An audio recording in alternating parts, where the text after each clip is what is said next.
여러분, 우리 살아가는 이 시대, 여러분 살아가는 그 삶이 만만치 않죠?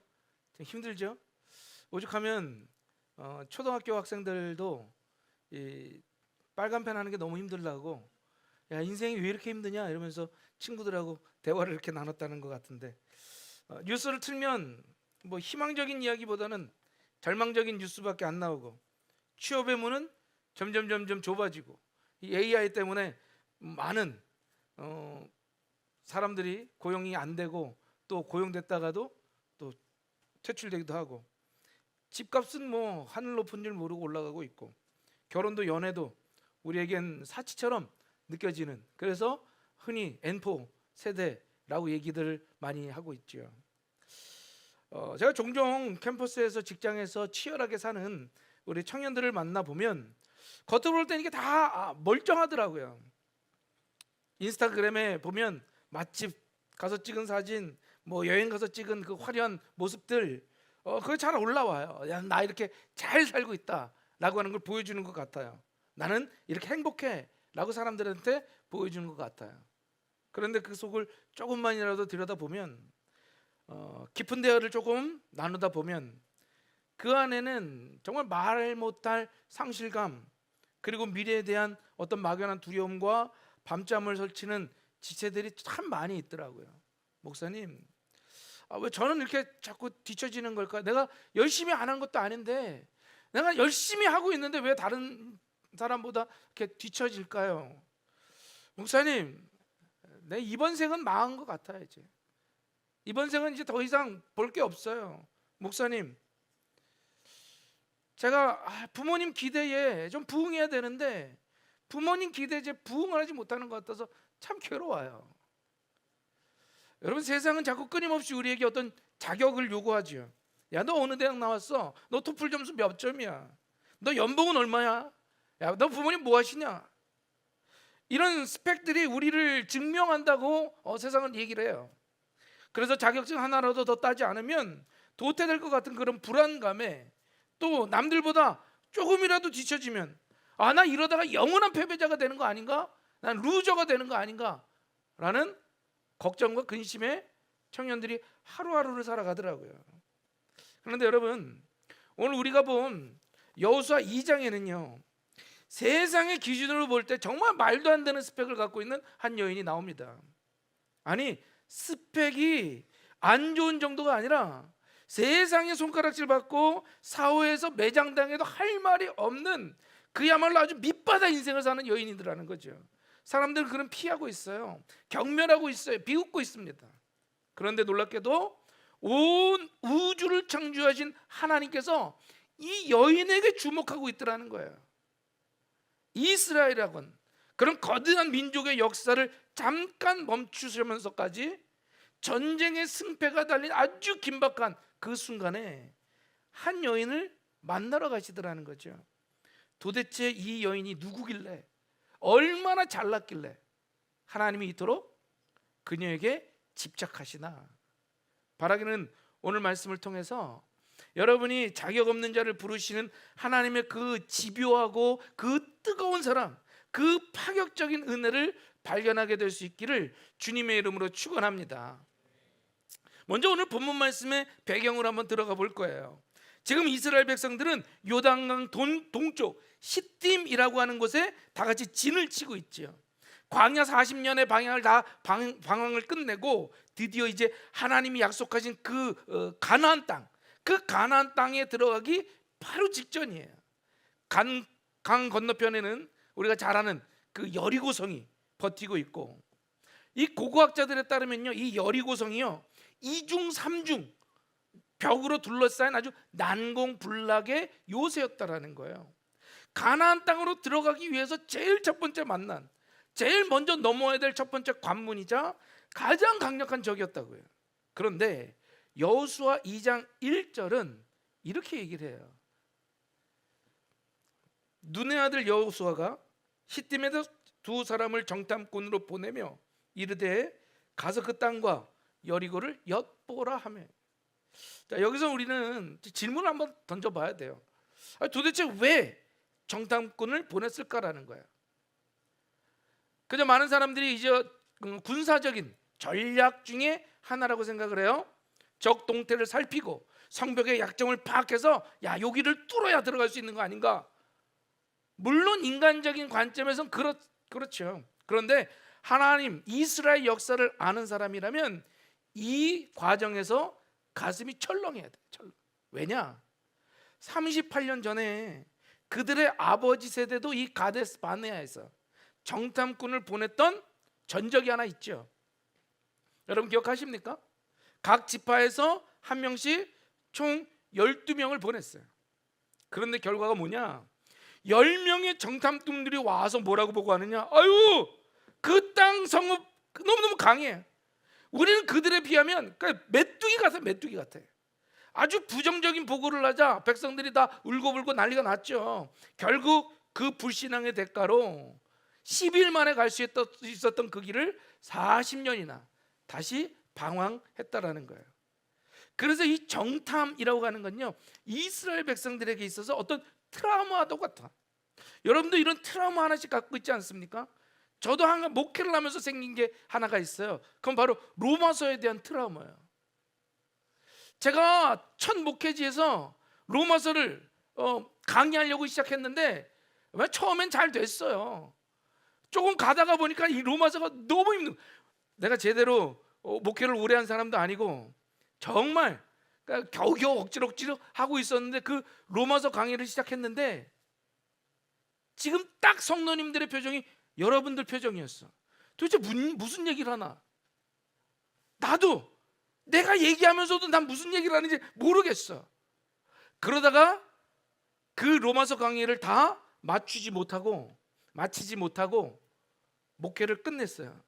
그래서 저 미국에 가서 공부를 하려다가 갑자기 목회를 시작하게 됐는데 뭐 자료가 있어야지. 예전에 했던 그 로마서를 가지고 내 미쳤지. 딴 걸 했었어야 되는데 그걸 다시 시작했어요. 초반엔 좋았지. 초반엔 그 잘 나갔어요. 근데 로마서가 가다 보면 되게 어렵습니다. 그런데 우리 교회에 아주 참한 자매가 한 명 있었어요. 너무너무 착해. 뭐 일을 시켜도 뭐 군소리 안 하고 그냥 아멘하고 잘 따르는 자매였어요. 근데 그 자매가 오랫도록 기도하고 있던 아버지가 교회에 나오게 된 거야. 야, 기회지. 이때 은혜 받아야 되잖아. 근데 하필이면 내가 제일 어렵게 생각했던 거, 내가 설교를 준비하면서도 뭔 소리인지 모르겠는 거야. 이걸 어떻게 해? 어쩔 수 없지. 근데 그거를 했어요. 새로 오신 분은 더 이게 뭔 소리인지 알겠어요? 모르지. 설교하는 목사도 뭔 소리인지 몰라. 듣는 사람도 뭔 소리인지 몰라. 그러다 보니까 예배가 완전히 싸늘해진 거야. 그 착하고 착한 자매가 예배 끝나고 나서 야, 그래도 그 예의라는 게 있잖아요. 그냥 보통 야, 괜찮았어? 그러면 아니 뭐 괜찮았어요. 이럴 수 있잖아. 아무리 좀 설교가 아니었더라도 그냥 그 예의랑 얘기. 그런데 눈물을 핑 흘리면서 목사님 어떻게 이러면서 나한테 막 화풀이를 하는 거야. 어떻게 속으로 야, 진짜 미안하다. 내가 정말 미안하다. 그 뒤에 이 로마서에 대한 트라우마가 생겨요. 트라우마서. 그런데 여러분 아시다시피 제가 3년 전 그 우리 리모델링 할 때가 3년 전 맞지? 시작할 때가 리모델링 시작하면서 하나님의 강력한 또 마음을 주셔서 로마서를 시작했다? 근데 아직도 못하고 있어요. 7장에서 멈췄어. 그러니까 이 로마서 내 끝까지 할 거야. 언젠가 할 거야 내가. 응? 내가 진짜 한다 내가. 이 로마서라고 하면 나한테 너무너무 트라우마인 거예요. 자, 이런 트라우마가 이스라엘 백성들에게도 있었다고요. 정탐꾼 보냈다가 우리 망했는데 또 정탐꾼 보내면 어떡하지? 그 실패의 기억에서 여호수아는 또 담대하게 정탐꾼을 보냅니다. 이번엔 12명이 아니라 2명을 보내요. 그리고 가만히 비밀리에 보내더라는 거야. 자, 이 하나님의 관점에서 봤을 때 이 정탐꾼은요, 군사 정보를 얻기 위한 작전이 아니었던 거예요. 여러분, 결과를 미리 알고 계시는 하나님의 입장에서 생각해 봐요. 나중에 여리고성이 어떻게 무너져요? 총칼로 무너집니까? 공성태로 성벽을 부숴요? 아니지. 사다리를 타고 올라가서 칼싸움하는 게 아니었어요. 그냥 하루에 한 바퀴씩 6바퀴 돌고 마지막 날에 7바퀴 돌고 제사장이 무 나팔을 불 때 와! 이러니까 그냥 무너졌어. 끝난 거야. 성벽이. 이런 게 무슨 뜻이에요? 하나님은요, 애초에 여리고성을 싸움으로 무너뜨릴 생각이 없으셨어요. 인간의 전략으로 무너뜨릴 생각이 없었다고요. 성벽의 높이가 5m인지 10m인지 상관없어요. 그 병사가 1만인지 2만인지 상관없었다고. 그럼 군사 정보는 이스라엘에게 있어서, 하나님에게 있어서 아무런 도움도 되지 않는, 쓸모없는. 왜요? 하나님이 다 하실 거니까. 하나님은 그냥 무너뜨려 주실 거니까. 그렇다면 도대체 왜 굳이 위험을 무릅쓰고 잡히면 죽을 수도 있는 그 사지로 2명의 젊은이를 보내셨는가라는 거예요. 이유는 단 한 가지입니다.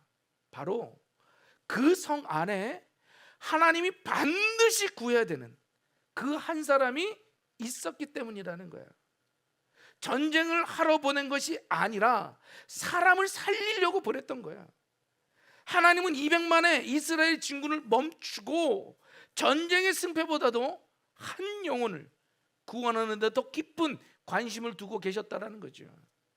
바라기는 오늘 이 자리에 나온 여러분 한 사람 한 사람을 만나기 위하여 하나님 온 우주를 움직이시는 분임을 여러분 믿으시기를 바랍니다. 우리 옆에 사람한테 얘기해 주세요. 하나님께서 당신을 위하여 움직이십니다. 그런 목소리는 움직이지도 싶기도 않겠다. 야, 좀 힘껏 해봐요. 다시 옆에, 하나님은 당신을 위하여 움직이십니다.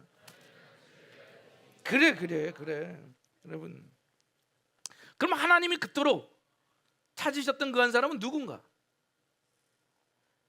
여리고성의 성주였을까? 아니면 지혜로운 장군이었을까? 아니면 도덕적으로 깨끗한 살던 선비였을까? 1절 하반절 우리 다 같이 한번 크게 읽어봅시다. 다 같이 나온 대로 시작.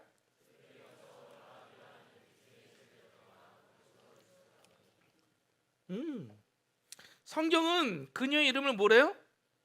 그녀의 이름을 뭐래요? 뭐래요? 그렇지. 그런데 그 직업을 적나라하게 밝히고 있어요. 여기 기생이라, 기생. 기생으로 번역된 히브리어 단어가요, 조나라고 해요. 조나. 어떤 주석가들은 이 라합을 좀 좋게 포장해 주려고, 야, 라합은 여리고성의 그 여관 있잖아, 그 여관 주인이었어 라고 얘기하는데, 천만에 히브리서 11장과 야고보서 2장은요 그녀를 언급할 때 헬라어로 무슨 단어를 쓰냐? 포르네라고 해요. 따라 봅시다. 포르네. 뭔가 생각하는 단어가 있죠. 여러분이 생각하는 그 포르노, 여기서 나온 단어예요. 여기서 나온 단어가 포르노예요. 포르노. 이 포르네 뭡니까? 몸을 파는 매춘부였다는 거예요. 매춘부. 당시 고대 근동사회에서 거룩함을 생명적으로 여기는 이스라엘 사회에서 이게 얼마나 충격적인 일이었겠어. 거룩한 하나님의 군대, 약속의 땅을 밟는 그 첫 번째 대표주자들이 왕궁에 들어간 것도 아니에요. 신전에 들어간 것도 아니에요. 매춘부의 집이었다고. 매춘부의 집. 세상 사람들이 이 라합을 보면서 뭐라고 했겠어요? 여러분, 손가락질했겠죠. 아이고, 저 더러운 여자, 저거 상종 못할 인간, 에휴, 돈 몇 푼에 몸이나 파는 거, 막 손가락질했겠죠. 뿐만 아니라 그녀의 집이 어디였었느냐? 성벽 위에 있었대요. 그 당시 성벽 위는 가장 위험하고 가난하고 소외된 사람이 살고 있는 일종의 슬럼가였어요. 슬럼가. 언제 무너질지 모르고 중앙에서 퇴출당한, 밀려난 아웃사이더 같은. 라합은요, 꿈도 비전도 미래도 존엄성도 없었습니다. 어떻게든 그냥 하루하루 벌어먹고 사는 사람이었어요. 인생 끝난 것처럼 다들 보였죠. 그런데 여러분, 바로 여기가 복음의 시작점이었다라는 거예요. 하나님의 은혜는 높은 곳에서 낮은 곳으로 흐르는 줄로 믿습니다. 물이 높은 곳에서 낮은 곳으로 흐르듯이 하나님의 은혜는 마음이 가난한 자, 상처 입은 자, 세상에서 버림받은 자들에게 흘러 들어가는 거예요. 우리가 왜 하나님 앞에 나아가길 주저할까? 때때로 우리 스스로 하나님 뭐 나 같은 게 내 지난 과거를 다 알면 사람들 다 떠날 거야. 나 너무 더러워. 스스로 생각하기에도 절망적인 모습 있지 않습니까? 그런데 하나님은요, 의인을 부르러 오신 것이 아니에요. 죄인을 부르러 오셨다고요. 그 높고 화려한 왕궁이 아니라 성벽 끝자락에서 위태하게 매달려 있는 기생 라합의 집, 매춘부 라합의 집, 그 어둡고 냄새나는 초라한 곳으로 하나님의 사랑이 비춰주셨다는 거예요. 여러분, 이 땅에 예수님이 누구를 만나셨어요? 세리들, 창녀들, 나병 환자들, 그 당시 사회가 격리시키고 배척했던 그 사람들의 친구가 되어 주셨다라는 거예요. 라합을 찾아가신 그 하나님께서 오늘 우리의 가장 아픈 상처, 남에게 들키고 싶지 않은 그 나의 수치스러운 모습까지도 하나님은 알고 사랑으로 찾아오시는 줄로 믿습니다. 여러분, 이 사랑의 하나님을 만나기를 간절히 소망합니다. 여러분 앞에 서 있는 저도 지금 목사라고 이렇게 있지만 실은 나의 과거의 모습들을 안다면 여기 이렇게 앉아 있는 분들이 없을 거예요. 저거. 그러나 그런 저에게도 하나님이 찾아오셔서 사랑을 부어주시니까 변하더라고요. 사랑을 부어주시니까 힘이 나더라고요. 이제 새롭게 하나님이 주신 비전을 따라 살고 싶은 마음이 생기더라고요. 저는 이 자리에 앉아있는 여러 청년들이 정말 이 하나님의 사랑, 우리를 찾아오시는, 낮고 천한 우리를 찾아오시는 그 하나님의 사랑을 깊이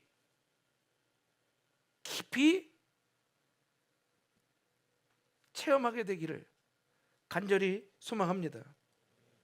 두 번째로, 라합은 소문을 믿음으로 바꾼 여인이었다라는 거예요. 정탐꾼들이 라합의 집에 들어갔을 때 여리고는 이미 비상 상태였어요. 낯선 남자들이 들어왔다는 첩보를 듣고 곧바로 군사들이 들이닥치죠. 문을 쾅쾅쾅쾅, 야 내놔! 야 니네 집에 누구 들어왔지? 절체절명의 위기였어요. 그런데 라합이 놀라운 선택을 하죠.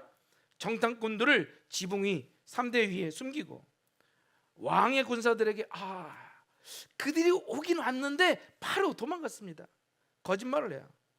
여러분, 이건 목숨 건 도박이죠. 만약에 걸려봐요, 라합뿐만 아니라 그 모든 가족이 다 싸그리 죽게 되는 위험한 순간이라고요. 그런데 그 위험한 순간에 여리고가, 자기 조국 여리고가 아닌 왜 이스라엘 편을 들었을까? 도대체 라합이 왜 이러한 무모한 선택을 했을까? 단순히 이스라엘이 이길 것 같아 한번 줄 서보자, 줄 잘 서서 그런 걸까요? 기회주의일까? 아니요. 오늘 여러분들이 읽은 그 라합의 고백을 한번 다시금 보세요. 9절부터 11절까지 우리 다 함께 큰 목소리로 읽어봅시다. 시작.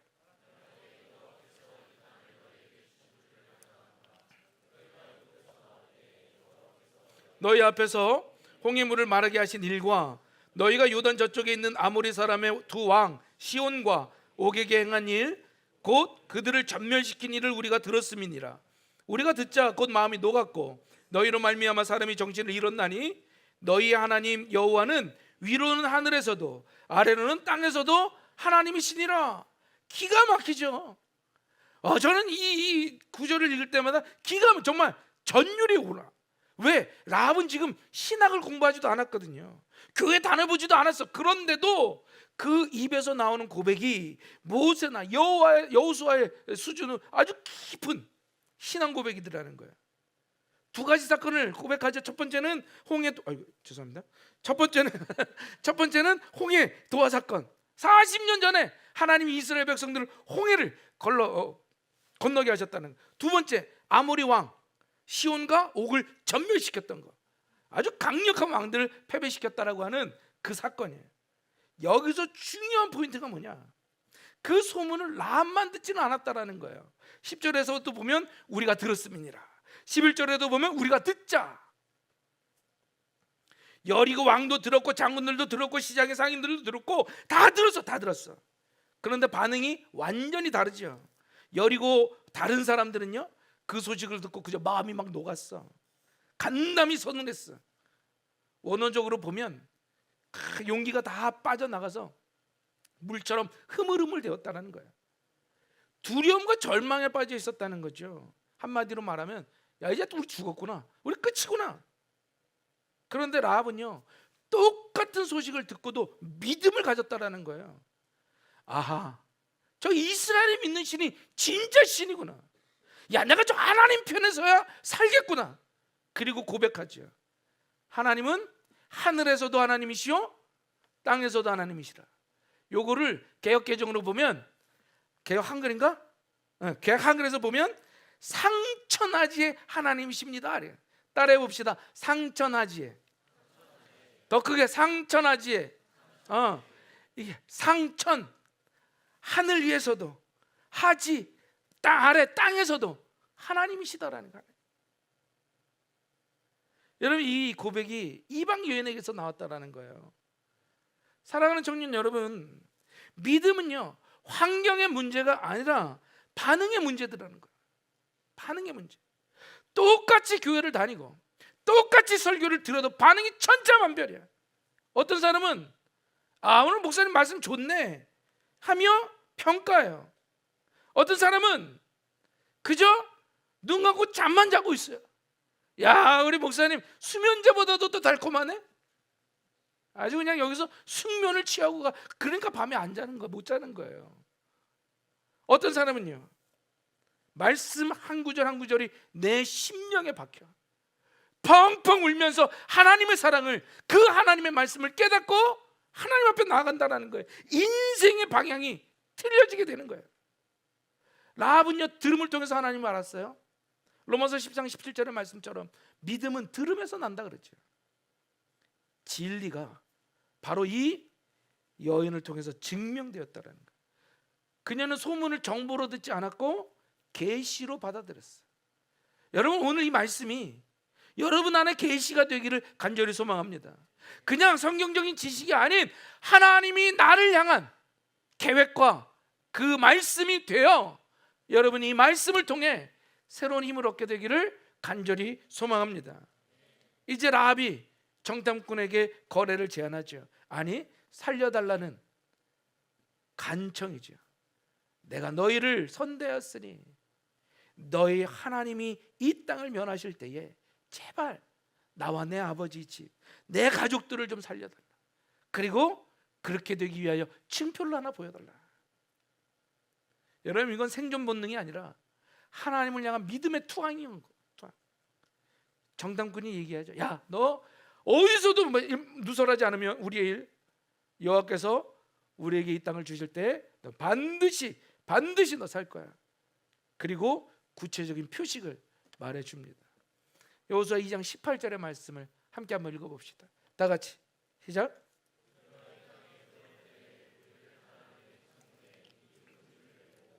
내 부모와 형제와 내 아버지의 가족을 다 내 집에 모으라. 그렇죠. 여기 줄이라는 히브리어 단어가 티크바예요. 티크바. 따라해 봅시다. 티크바.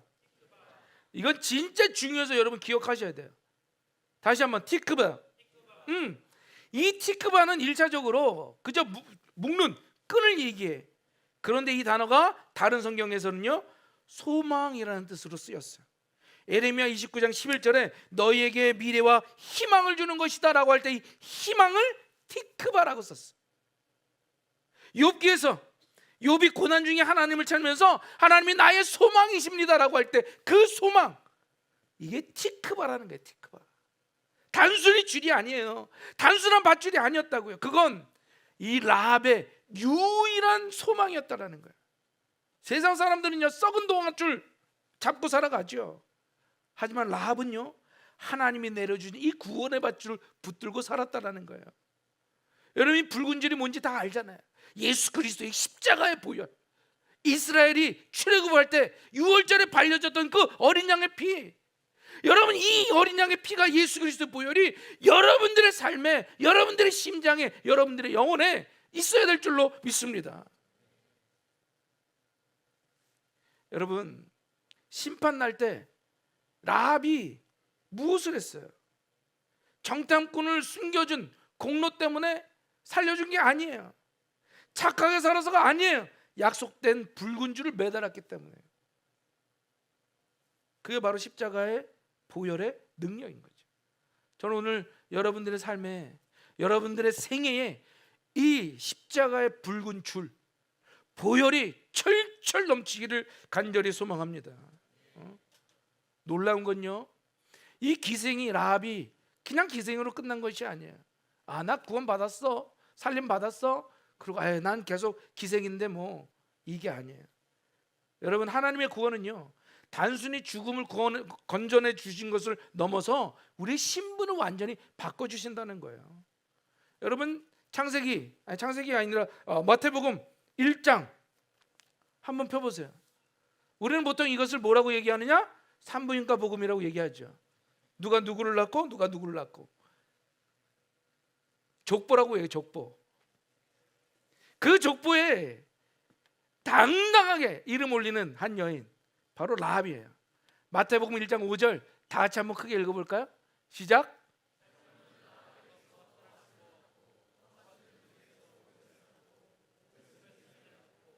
이새는 다윗 왕을 낳으니라. 살모는 라합에게서, 살모는 정탐꾼 중에 하나였다라고 하는 이야기도 있어요. 유다 지파의 명문 자제가 그 이방 여인, 그것도 몸을 팔던 전직 기생 라합과 결혼했다는 거예요. 그리고 그 사이에서 누가 태어나냐? 룻의 남편이 되는 보아스가 태어나죠. 보아스는 오벳을 낳고, 오벳은 이새를, 이새는 다윗을, 그리고 결국 다윗은 그 계보에서 예수님이 나타나시죠. 라합은요 다윗 왕의 고조 할머니가 돼요. 만왕의 왕이신 예수 그리스도의 직계 조상이 되더라는 거야. 말도 안 되는 일이에요. 인간이 상상할 수 없는 놀라운 일. 정말 이방 여인의 그 피가 섞여 들어갔다라는 거죠. 여러분 오늘 이 말씀은요, 하나님이 우리에게 보여주시는 그 은혜의 파격성을 보여주는 거예요. 하나님은요 우리의 과거를 묻지 않으십니다. 너 예전에 뭐 했어? 야, 너 예전에 죄 많이 졌지? 그거 따지지 않아요.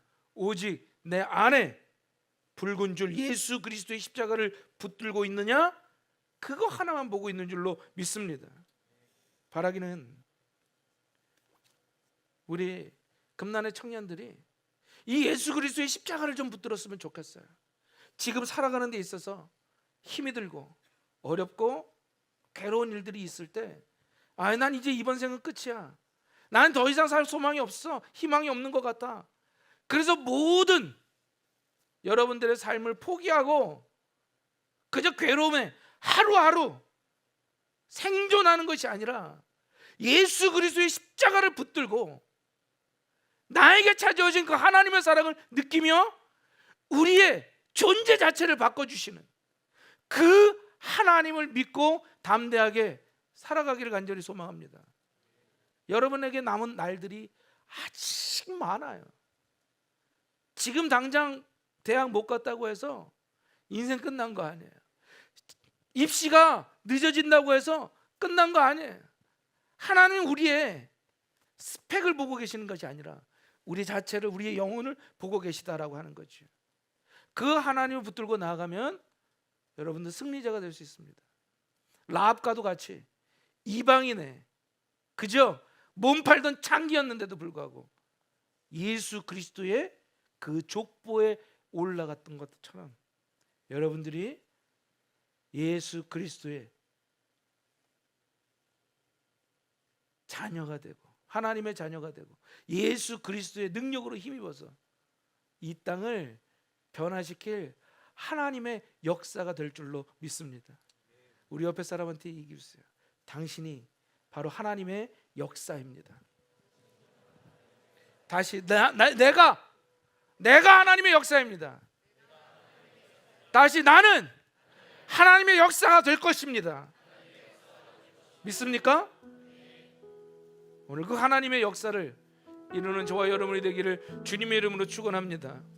우리 함께 찬양해 봅시다. 내 모습 이대로 찬양하면서 하나님은 내가 잘해야지만 사랑해 주시는 거 아니에요. 이미 우리가 죄인 되었을 때에 예수 그리스도를 보내심으로 그 사랑을 확증해 주셨다고요. 있는 그대로 하나님을 사랑해 주신다는 거예요. 오늘 그 사랑의 하나님 만나고 갔으면 좋겠습니다.